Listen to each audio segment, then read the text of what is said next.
Bonjour à tous et bienvenue sur ce webinaire consacré au RGPD. Bonjour.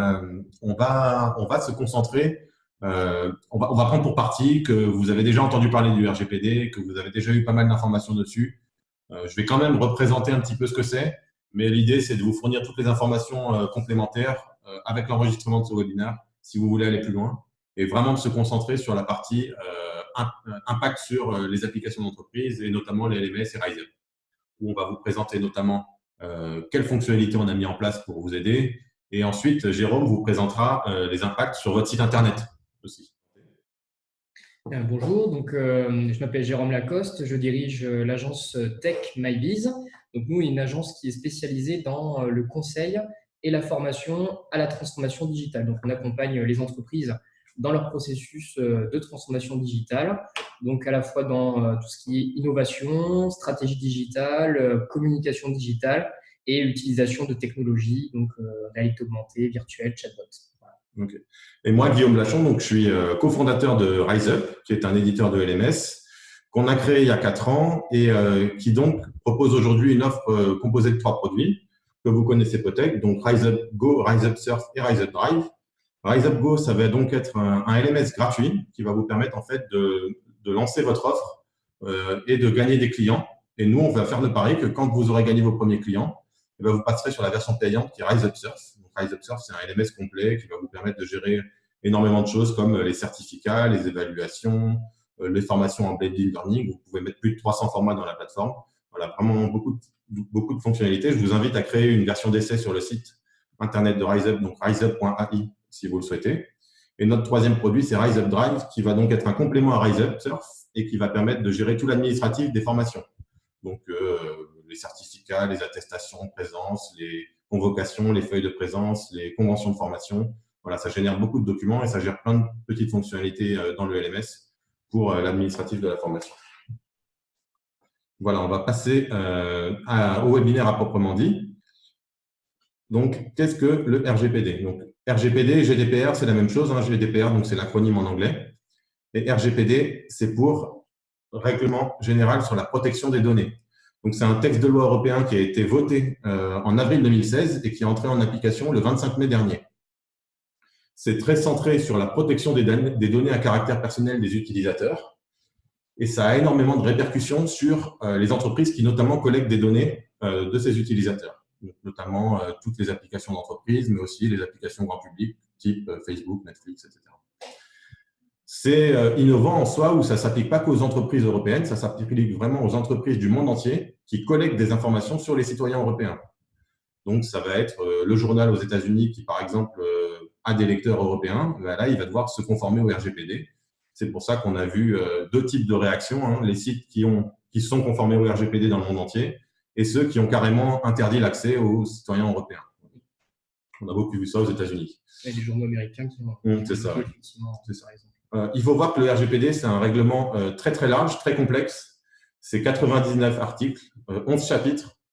Donc, c'est impossible d'aborder tout ça dans un webinaire. En fait, on va aborder les choses qui nous impactent, nous, en tant qu'éditeurs de logiciels. Mais il faut savoir que voilà, c'est des choses qui sont très complexes. Les experts qu'on a pu consulter pour préparer ce webinaire nous ont vraiment dit que voilà, c'est très complexe, c'est des lois très complexes. Donc, voilà, il n'y a pas que ce qu'on va vous présenter ici. Un focus sur qu'est-ce qu'une donnée personnelle, puisque c'est central dans le règlement. Une donnée personnelle, c'est une information identifiant directement ou indirectement une personne physique. Donc, il y a deux concepts clés dans cette phrase, hein, directement ou indirectement. C'est-à-dire que toute donnée qui est indirectement mise les unes au bout des autres permet d'identifier une personne physique, c'est une donnée personnelle. C'est l'exemple que je prends un petit peu plus bas là. S'il est possible, par recoupement de plusieurs informations, d'identifier une personne, les données sont considérées comme personnelles. C'est-à-dire que dans une application, si je stocke l'âge ou le sexe d'une personne, ça ne va pas vraiment être une donnée personnelle, mais le regroupement de toutes ces données entre elles, si elles permettent d'identifier une personne physique, dans ce cas-là, elles deviennent des données personnelles. Le concept de données personnelles, c'est quelque chose de très large. Ça recoupe vraiment des dizaines de catégories. Je vous en ai cité quelques-unes ici. Donc, biographie, ça va être le nom, prénom, date de naissance. Conditions de vie, ça va être combien vous gagnez, quel travail vous faites, l'apparence, couleur des cheveux, couleur des yeux, biométrie, etc. Éducation, c'est les études que vous avez pu faire. Profession, c'est le travail que vous exercez. Les données subjectives comme la religion que vous avez, etc., des choses comme ça. Et toutes les données de santé, donc type numéro de sécurité sociale ou autres, qui sont encore plus sensibles. D'ailleurs, ce qu'on peut ajouter, c'est que finalement, toutes les entreprises, tous les types d'entreprises, même les indépendants, les auto-entrepreneurs sont concernés. Parce que du moment que vous avez un fichier Excel, par exemple, qui regroupe des données telles que nom, prénom, email, et pourtant des emails professionnels, et ben, ça va être considéré finalement comme des données personnelles par rapport à ce que tu viens de dire, effectivement, Guillaume. Voilà, donc tout le monde est concerné finalement. Qu'est-ce qui résulte de ce règlement? On a identifié en fait 6 catégories des résultats. Donc, la première, la plus importante, c'est que ça donne plus de droits aux individus. Donc, bien sûr, c'est ce qu'on entend partout, hein. L'usager, l'utilisateur final, il a toute une liste de droits qui vont s'ajouter à ce qu'il pouvait faire, c'est-à-dire la portabilité des données, on détaillera un petit peu après, hein. Portabilité des données, droit d'accès, droit de suppression, droit de rectification sur ces données. Tout ça, ça impacte toutes les applications web du web. Des sanctions accrues. Donc là, c'est pour les entreprises qui ne respecteraient pas la réglementation. Les sanctions ont beaucoup augmenté. Il faut savoir que les sanctions sont décidées par chaque pays européen. Mais grosso modo, elles sont variables selon la nature et la répétition des failles. En gros, la CNIL en France, elle va vous avertir. Si vous n'agissez pas, elle va vous sanctionner. Et là, ça peut monter jusqu'à 20 millions d'euros, voire 4% du chiffre d'affaires. Donc, c'est vraiment énorme. C'est des sanctions qu'on n'a jamais vues. Et tu me disais tout à l'heure qu'il y a les premières sanctions qui sont déjà tombées. Oui, là, récemment, il y a quelques jours, par exemple, le cas d'Optical Center, là, j'avais vu ça justement, qui avait eu 250 000 euros d'amende. Je crois que c'était une fuite de données personnelles. Donc, du coup, effectivement, la CNIL a dit que comme peu d'entreprises sont encore aux normes par rapport au RGPD, forcément, il ne va pas y avoir tout de suite des contrôles très accrus, mais c'est important de s'y mettre si ce n'est pas encore le cas pour au moins montrer la bonne volonté d'être justement dans les normes que demande le RGPD. Parce que, comme là, on montre cet exemple, il y a déjà eu effectivement des premières sanctions qui sont tombées. Voilà. Troisième catégorie, c'est au-delà des frontières. C'est ce qu'on disait tout à l'heure. Il ne faut vraiment pas voir ça comme quelque chose cloisonné à l'Europe. Ça s'applique aux entreprises du monde entier du moment qu'elles recueillent des données de citoyens européens. Voilà, c'est quelque chose qui change beaucoup par rapport à ce qui était en place avant. On ne l'a pas dit tout à l'heure, mais le RGPD, en fait, ça remplace une directive européenne de 95. Donc, c'était vraiment très vieux. Le web a changé depuis. Donc, voilà, c'est vraiment quelque chose qui est très différent. C'est vrai. Quatrième catégorie, consentement éclairé. On en entend beaucoup parler. C'est tous les mails que vous avez reçus dans vos boîtes mail. Il faut que l'utilisateur donne son accord explicite aux conditions générales d'utilisation de l'application, grosso modo, et au traitement de ces données, en fait. Donc, ça recouvre tout ça. Il faut qu'il valide explicitement et que ce soit stocké par l'application de la date de validation. Cinquième catégorie, le Data Processing Officer. Alors là, c'est le DPO, hein, on en entend pas mal parler aussi. C'est dans chaque entreprise, il y a une personne qui va être en charge, en fait, responsable du traitement des données personnelles dans l'entreprise. Donc, chez RiseUp, c'est moi-même. Et en gros, on va devoir, le DPO, qu'est-ce qu'il fait? Il va être responsable des traitements, c'est-à-dire qu'il va devoir lister dans l'entreprise, tenir un registre de tous les flux de traitement de données personnelles. Il va être en charge d'alerter les autorités, voire les utilisateurs, en cas de fuite de données ou de faille de sécurité. Et voilà, il est vraiment responsable, il est le point de contact unique pour tout ce qui concerne le traitement des données. Donc, en cas de contrôle, c'est toi qui va être contacté, qui va gérer avec la CNIL, par exemple. Voilà. Dernier résultat, les alertes en cas de faille, c'est ce qu'on vient de dire. Avant, on n'était pas obligé de le faire. Maintenant, l'entreprise, elle doit prévenir ses clients en cas de faille. Enfin, elle doit prévenir les autorités. Donc, en France, c'est la CNIL. En cas de faille de sécurité, de fuite de données. On verra tout à l'heure un petit peu plus en détail les délais et comment se font ces alertes. Et on peut même aller jusqu'à prévenir les utilisateurs finaux dans certains cas. Je vais passer à une prochaine catégorie. Le RGPD dans le LMS. Je vais vous présenter un petit peu quels sont les impacts en fait sur une application d'entreprise et on ira plus particulièrement sur RiseUp après, mais là c'est vraiment plus général sur une application d'entreprise, voire le LMS en détail. Le RGPD, ça implique 4 rôles au sein grosso modo, ça implique 4 rôles au sein de la chaîne de l'entreprise. Tout à gauche, on a les utilisateurs finaux. C'est ceux qui ont de nouveaux droits, qui sont responsables, enfin, qui sont propriétaires de leurs données personnelles. À droite, on a les clients du LMS, le LMS et l'hébergeur du LMS. C'est 3 rôles principaux qui vont jouer. Le client du LMS, c'est l'entreprise qui souscrit pour son LMS et qui va être, il faut voir, c'est assez surprenant, mais ce n'est pas le LMS qui est le principal responsable des données, du traitement de données. C'est le client du LMS qui est, lui, qui a les plus grosses responsabilités dans le traitement des données. Il doit s'assurer que son prestataire suit bien le RGPD et il doit répondre à tous les droits que les utilisateurs peuvent évoquer. Donc, dans le RGPD, le client du LMS, il est nommé un contrôleur, il est contrôleur des données. Il détermine les objectifs et le sens des traitements des données personnelles et il est lié par un contrat avec ses gestionnaires de données, que sont le LMS et l'hébergeur du LMS par sous-traitance. Le LMS, c'est donc un gestionnaire de données. Il traite les données personnelles pour le compte de son client. Et l'hébergeur du LMS, donc dans le cadre de RiseUp, par exemple, c'est Amazon Web Services, c'est un sous-traitant, mais qui doit bien sûr respecter le RGPD, puisque tout sous-traitant et sous-traitant de sous-traitant jusque-là doit respecter le RGPD. Oui, d'accord. D'ailleurs, pour ce point sur le rôle du sous-traitant, vous avez sur le site de la CNIL tout qui est détaillé, qui est extrêmement détaillé à ce sujet, et vous avez justement le guide du sous-traitant. Je crois qu'il y a 19 pages avec un modèle de contrat justement à la fin. Donc, c'est intéressant parce que ça explique très clairement comment gérer justement au niveau interne avec lorsque vous utilisez un sous-traitant, comme là dans le cas du LMS, comme tu viens de l'expliquer. Exactement. Donc, voilà, ces trois rôles sont très importants. Bien sûr, la relation entre le contrôleur et son gestionnaire, donc entre nous, nos clients et le LMS, c'est dans des contrats qui traitent, qui ont tous maintenant une partie traitement des données. Et voilà, c'est vraiment, on a refait tous nos contrats, on en reparlera juste après, mais pour qu'ils soient bien sûr compliant avec le RGPD. Slide suivant, il faut voir donc l'impact du RGPD. C'est de nouveaux droits pour les utilisateurs finaux et des devoirs pour les entreprises et les éditeurs de LMS. Les droits des utilisateurs, grosso modo, les plus importants, c'est la portabilité des données. Chaque utilisateur doit pouvoir récupérer les données qui le concernent et doit pouvoir les consulter en tout cas. Donc, grosso modo, ça va s'apparenter à un export des données au format Excel ou PDF de la part de l'entreprise vers l'utilisateur final qui en fait la demande.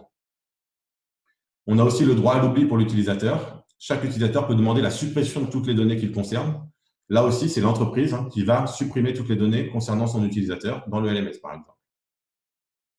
Les devoirs de l'entreprise et de l'éditeur, c'est le principe, alors difficilement traduisible en français, mais de privacy by design, c'est-à-dire qu'en fait, dans toute nouvelle fonctionnalité qu'on va développer pour l'éditeur ou dans tout nouveau produit qu'on va sortir, il faut mettre la confidentialité des données et leur sécurité au cœur du développement et de la conception. Dès le début, il faut y penser. Par exemple, je prends un exemple. Dans RiseUp, on est en train de développer tout un tas de nouvelles fonctionnalités dans les quiz, tout plein de nouveaux types de questions, par exemple. Et ben, dans la phase de conception de ces nouvelles questions, on a mis en avant comment on va permettre aux utilisateurs d'exporter ces données, de les supprimer, de les modifier s'il faut. Voilà, tout ça, c'est dès le début, on pense à comment la confidentialité des données va être gérée. La deuxième chose, c'est la notification de la faille de sécurité, c'est ce qu'on disait tout à l'heure. C'est aussi bien valable pour l'éditeur que pour le client. Et c'est même plus valable encore pour le client. C'est-à-dire que l'éditeur, lui, le gestionnaire de données, donc RiseUp par exemple, nous, on est tenu d'alerter nos clients et d'alerter les autorités dès qu'on découvre une faille de sécurité. Alors que le client, lui, va avoir 72 heures pour alerter les autorités, voire les utilisateurs finaux, si leurs libertés sont mises en danger. D'une faille de données. Donc, c'est vraiment le client a aussi une responsabilité pour prévenir les autorités en cas de fuite de données. On va maintenant détailler un petit peu toutes les fonctionnalités que RiseUp précisément a mis en œuvre pour permettre à ses clients d'être conformes au RGPD. La première chose qu'on peut se poser, la première question qu'on peut se poser, c'est RiseUp est-il compatible avec le RGPD? Donc, bien sûr, nous, c'est quelque chose qu'on travaille depuis plusieurs mois. RiseUp est totalement compatible avec le RGPD, mais comme je l'ai bien décrit, il est compatible s'il est utilisé dans un cadre lui-même en accord avec le RGPD. C'est-à-dire que les clients de RiseUp, bien sûr, ne peuvent pas se dédouaner. Il y a beaucoup de travail à faire chez les clients pour être aussi compatible RGPD. C'est tout ce qu'on a vu un petit peu avant. Mais RiseUp va offrir un cadre de travail à ses clients qui vont leur permettre de leur faciliter la vie pour être compatible RGPD sur son périmètre. Comme je le disais, je vais détailler 3 petits points. RiseUp est développé, conçu et maintenu en accord avec le RGPD. C'est ce que je disais tout à l'heure. On a bien mis une phase de conformité RGPD dans tous les processus qu'on a de développement chez RiseUp, dans toutes les phases de contractualisation. C'est vraiment des choses maintenant qu'on a au cœur de nos processus. RiseUp propose à ses clients des fonctionnalités pour appliquer le RGPD. C'est ce que je viens de dire. Nous, on a mis tout un tas de fonctionnalités en place pour vous permettre d'être compatible au RGPD vis-à-vis de vos utilisateurs. RiseUp propose des services complémentaires pour aider ses clients à être compatibles avec le RGPD. Donc là, c'est un petit peu à la demande de nos clients. Bien sûr, on a une prestation d'accompagnement qu'on fait souvent avec nos clients, dans laquelle où on leur permet où on prépare le paramétrage de la plateforme, les premiers utilisateurs, les premières campagnes. Et ben, on a rajouté une phase d'audit d'audit au RGPD pour les aider à être conformes au RGPD, comment RiseUp peut les aider, comment maintenir ça dans le temps aussi, bien sûr, puisque c'est à maintenir tout le temps. On va passer aux 2 derniers slides concernant cela. C'est en gros, c'est concrètement 6 fonctionnalités qu'on a mis en place qui vous permettent d'être conforme au RGPD. Première, qui était déjà là depuis le début, bien sûr, en partie, c'est le chiffrement des flux en HTTPS. Donc, tous les flux sur RiseUp sont chiffrés via un certificat HTTPS. Mais on a en plus rajouté, ou on est en train de terminer de rajouter, le chiffrement des données que tous les utilisateurs vont envoyer sur la plateforme. C'est-à-dire que quand vous envoyez des vidéos, des modules e-learning, maintenant, ils sont stockés et chiffrés sur leur stockage via des fonctionnalités d'Amazon Web Services.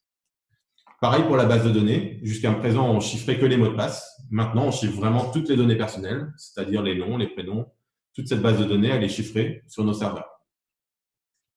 Deuxième fonctionnalité, c'est la personnalisation des conditions générales.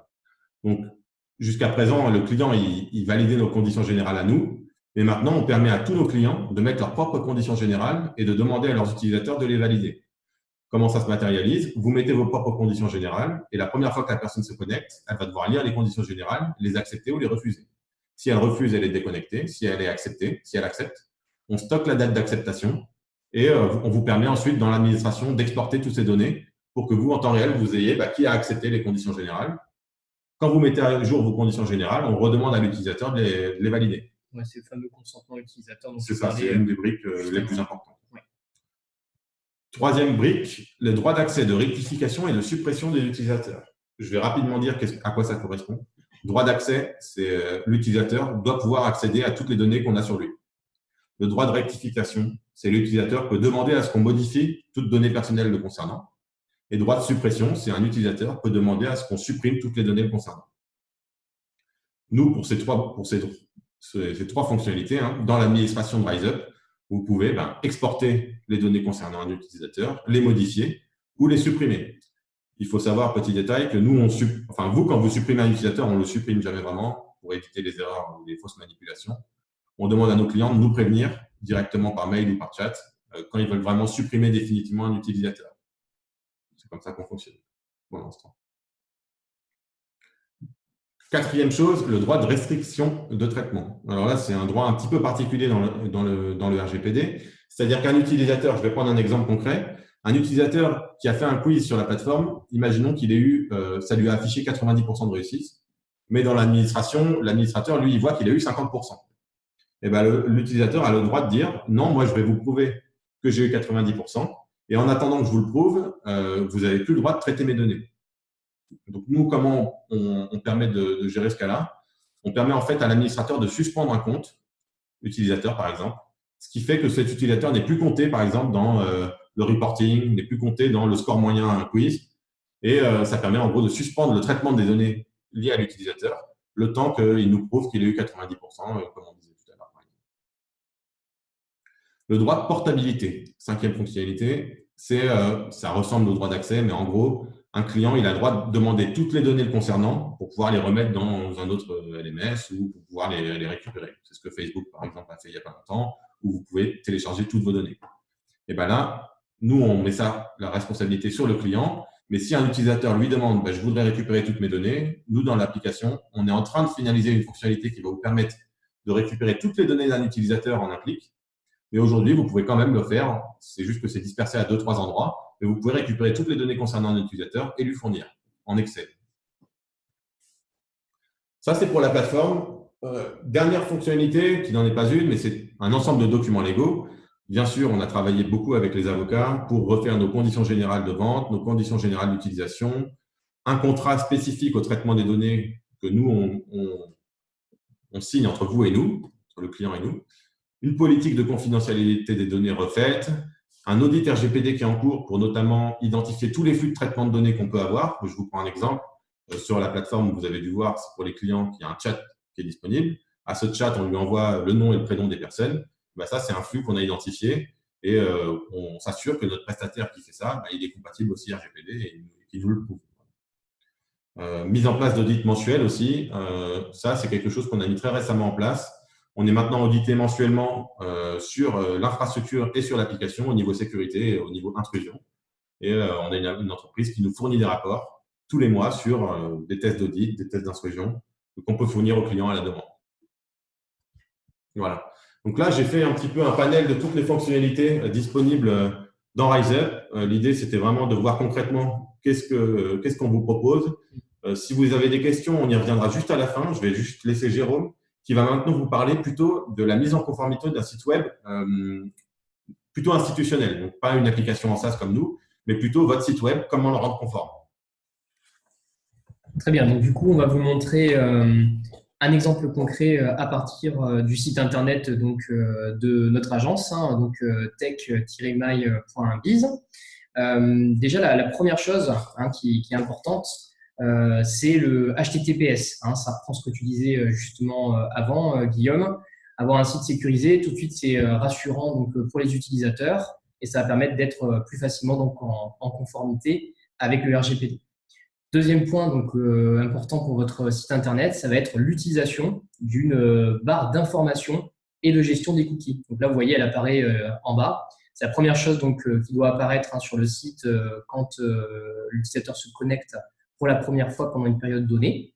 Et comme vous pouvez le constater, donc, on informe à travers une petite phrase justement de à quoi servent les cookies. D'accord ? Qu'est-ce qui se passe quand vous les acceptez ? Dans notre cas, en tout cas pour notre site, hein, l'idée, c'est de proposer des services adaptés à vos centres d'intérêt et de mesurer la fréquentation des services donc, des utilisateurs. Donc, soit l'utilisateur va cliquer sur OK, ce qui va permettre en fait, d'accepter tous les cookies d'un coup, soit, vous voyez, vous devez ajouter, en fait, hein, ça c'est obligatoire, un espace de paramétrage des cookies. Donc, en cliquant ici, nous, en tout cas, on l'a représenté comme ça avec donc, le thème hein, qu'on utilise sur WordPress. Hein. Vous voyez qu'on va commencer par comment nous utilisons les cookies hein, de manière transparente, donc un texte qui explique justement à quoi ils servent, pourquoi on utilise des cookies. Et ensuite, on les classe par catégorie. Donc, vous avez par exemple cookies nécessaires. Hein, les cookies nécessaires, c'est ceux qui sont nécessaires au fonctionnement du site Internet. Sans ces cookies, en fait, ils ne peuvent pas fonctionner. Donc, on explique ça de manière très claire hein, en quelques phrases, hein, comme vous pouvez le constater, pour les utilisateurs. Ensuite, on leur explique qu'on utilise aussi des cookies tiers de statistiques. Hein. Dans notre cas, ça va être l'utilisation de Google Analytics. Hein. Il y a d'autres solutions qu'on peut utiliser dans ce cadre. Et vous voyez qu'on a rajouté, en fait, donc ça, c'est très RGPD friendly. C'est justement un bouton qui va permettre à l'utilisateur d'accepter ou en le cochant, en tout cas, de ne pas accepter l'utilisation des cookies tiers de statistiques. De la même manière, on va l'informer aussi des cookies tiers de marketing. Hein, c'est une autre catégorie de cookies. Et d'autres types de cookies. Nous, par exemple, on a ceux pour les fontes, donc les polices Google. On a ceux pour Google Maps, pour Vimeo ou encore YouTube. Donc, l'idée, c'est que l'utilisateur peut activer ou désactiver quand il veut hein, ces fameux cookies tiers. Et enfin, bien sûr, toujours hein, un lien vers votre politique de confidentialité hein, qui va être en fait une page à insérer, si ce n'est pas déjà le cas, sur votre site Internet et qui va détailler hein, de manière très, très claire et transparente, encore une fois, comment vous gérez en fait la confidentialité des données hein, qui naviguent sur votre site Internet. Donc là, je fais OK hein, pour accepter donc, les cookies sur notre site. Vous voyez, nous, notre page de politique de confidentialité, elle se matérialise en fait, tout d'abord bien sûr par les informations de contact. Hein. Si vous avez par exemple un DPO comme Guillaume, justement, eh bien, il faut donner son contact, dire que l'adresse du site Internet, les informations légales de base hein, sur votre entreprise. Et ensuite, bien sûr, comment vous utilisez les données personnelles. Donc, l'idée, si vous voulez faire ça de manière efficace, hein, ça va être justement de matérialiser, de mapper votre site Internet avec toutes les portes d'entrée en fait, par lesquelles passent vos utilisateurs hein, pour justement laisser la donnée personnelle. Donc, ça va être, vous voyez là, donc, par exemple, les commentaires. Les commentaires, justement, sur votre blog. Ça va être encore les médias que vos utilisateurs peuvent éventuellement télécharger, téléverser à travers votre site Internet. Nous, on utilise un chatbot, hein, donc on va expliquer justement comment la data est collectée, quel outil on va utiliser. Vous voyez qu'on va même mettre la politique de confidentialité de l'outil que nous, on utilise pour notre chatbot. De la même manière, vous allez informer les utilisateurs sur l'utilisation de vos formulaires de contact, où est-ce que les données sont stockées, combien de temps, à quelle adresse est envoyé par exemple votre l'email qui est généré à partir du formulaire de contact ou des formulaires sur votre site. Nous, on utilise une newsletter, donc comme beaucoup de sites internet, à travers Mailchimp, donc une solution qui est très connue. Donc, on va mettre en avant la politique de confidentialité de Mailchimp et expliquer comment nous, on utilise Mailchimp dans notre écosystème de data personnelle. Et alors là, c'est un bloc qui est quand même conséquent. Ça va être l'information détaillée sur l'utilisation et la gestion des cookies. On peut appeler ça une politique de gestion des cookies. Vous voyez qu'en fait, nous, on a représenté ça par un tableau avec le nom des différents cookies, le fournisseur, la finalité de chaque cookie, la durée de conservation du cookie une fois qu'il a été accepté par l'utilisateur, et enfin le type de cookie, ça peut être HTTP, ça peut être pixel. Donc vous voyez que ça peut donner des tableaux assez conséquents, mais au moins on est en totale transparence sur chaque cookie. Et on remet, nous en tout cas, on a décidé de remettre les différentes politiques de confidentialité de chaque système qui génère des cookies sur notre site internet en API. Donc ça va être WordFence, Cloudflare ou d'autres. La même chose pour les cookies de statistiques. Donc là, c'est plutôt les cookies qui sont en fait envoyés par Mixpanel ou encore Google Analytics. Des cookies tiers de marketing, etc. Donc ensuite, l'idée, c'est de donner toutes les manières en fait de supprimer les cookies selon le navigateur que va utiliser l'utilisateur. Donc vous voyez, là, on a listé les liens qui vont permettre à l'utilisateur d'arriver selon le navigateur qu'il utilise sur l'endroit où il peut supprimer et visualiser les différents cookies stockés sur son ordinateur. Vous voyez, donc ensuite, on a l'utilisation des statistiques, comment on transmet les données personnelles, comment vous pouvez les récupérer, les droits qu'ont les utilisateurs sur leurs données. Donc, ça reprend effectivement tout ce que tu avais détaillé dans ton slide précédent, Guillaume.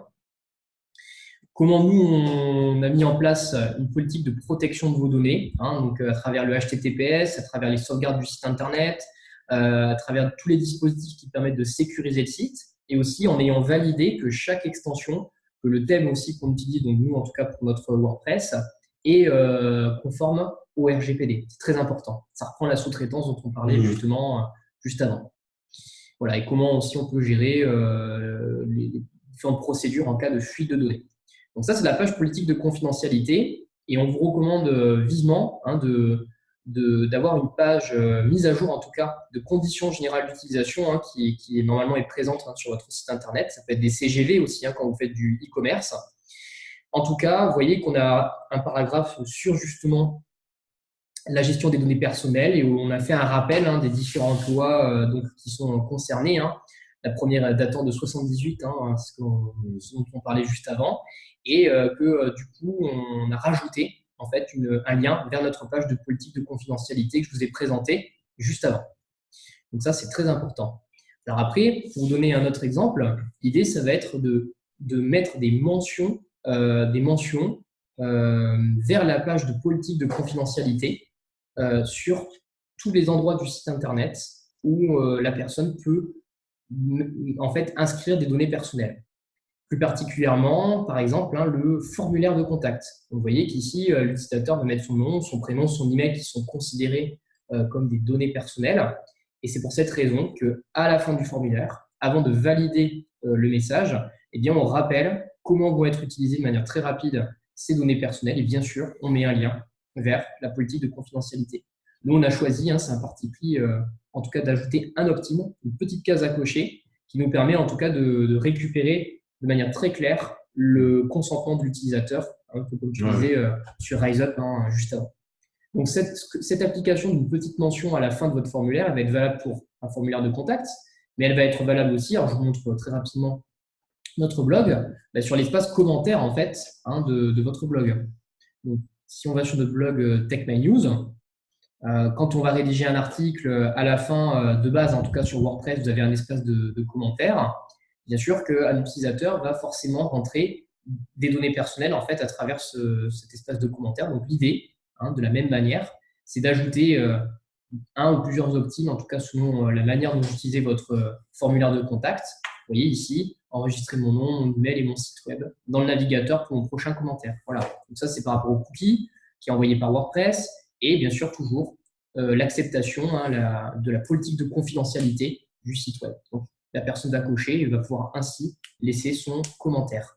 Donc, c'est valable pour finir aussi pour les formulaires d'inscription à votre newsletter. C'est vivement recommandé, en tout cas pour être en conformité, d'ajouter comment vous allez gérer du coup la data collectée à travers ce formulaire d'inscription à la newsletter du site. Et l'utilisateur, une fois qu'il a donc coché cette mention, va pouvoir donc valider son formulaire. Voilà, donc ce que je vous conseille, c'est vraiment de regarder tous les liens en fait ou tous les endroits sur votre site internet où les personnes vont pouvoir justement inscrire des données personnelles et d'être le plus transparent possible avec elles. Quand vous collectez de la donnée à travers un site internet, mais ce qu'il faut aussi, c'est supprimer tout ce qui est obsolète, tout ce qui ne vous sert à rien, plus particulièrement ce qui concerne les prospects. Donc voilà, regardez bien les textes de la CNIL qui expliquent ça de manière très détaillée. Et surtout, je vous conseille de faire appel à un juriste, en tout cas une personne qui est spécialisée dans le RGPD, de manière à valider tous les textes parce qu'ils sont forcément inhérents en fait à votre activité. Donc, je vous recommande aussi de ne pas copier-coller des textes que vous voyez d'autres sites. Ça peut être. Ça pouvait passer avant, mais maintenant, c'est vraiment plus faisable. Il faut vraiment les personnaliser effectivement par rapport à votre activité à vous. Voilà donc pour cette illustration de comment en fait gérer votre site internet. Voilà. Oui, puis surtout que nous, je ne l'ai pas parlé tout à l'heure, mais nous, on a un devoir de conseil auprès de nos clients aussi, puisque comme vous le savez peut-être, dans l'application RiseUp, on peut mettre des champs personnalisés, on peut créer des champs personnalisés, on peut mettre son propre Google Analytics. Voilà, nos clients, ils peuvent faire plein de choses. Maintenant, ils peuvent faire plein de choses, mais il faut respecter ces règlements. J'ai des clients qui créent des champs personnalisés sur les utilisateurs avec le numéro de sécurité sociale, par exemple, des utilisateurs. Ouais. Ça, c'est totalement impossible.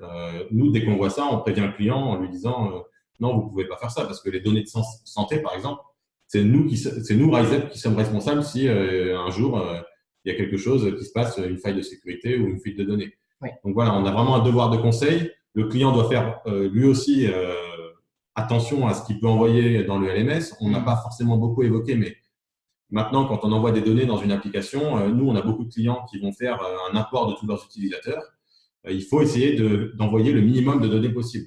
Si on n'a pas besoin de l'adresse, du numéro de téléphone des personnes, ça ne sert à rien de nous l'envoyer. Nous, on a réduit au minimum les données nécessaires. Maintenant, il n'y a plus que le login qui est obligatoire. Même le nom et le prénom sont plus obligatoires.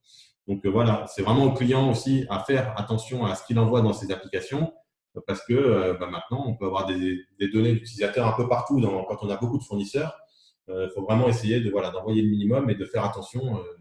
Le réflexe d'avant ne sont plus valables maintenant. On ne peut plus envoyer des numéros de sécu ou des choses comme ça. Tout à fait. En gros, l'idée, c'est qu'on a quand même une responsabilité de ton côté. Nous, c'est le cas aussi pour les sites internet qu'on a pu développer pour nos clients.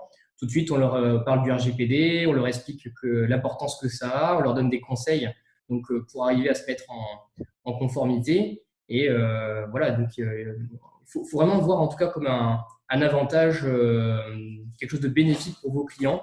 Déjà parce qu'il y a la sécurité, il y a de plus en plus en fait, d'entreprises qui se font hacker. Vous pouvez mettre beaucoup de mesures de sécurité.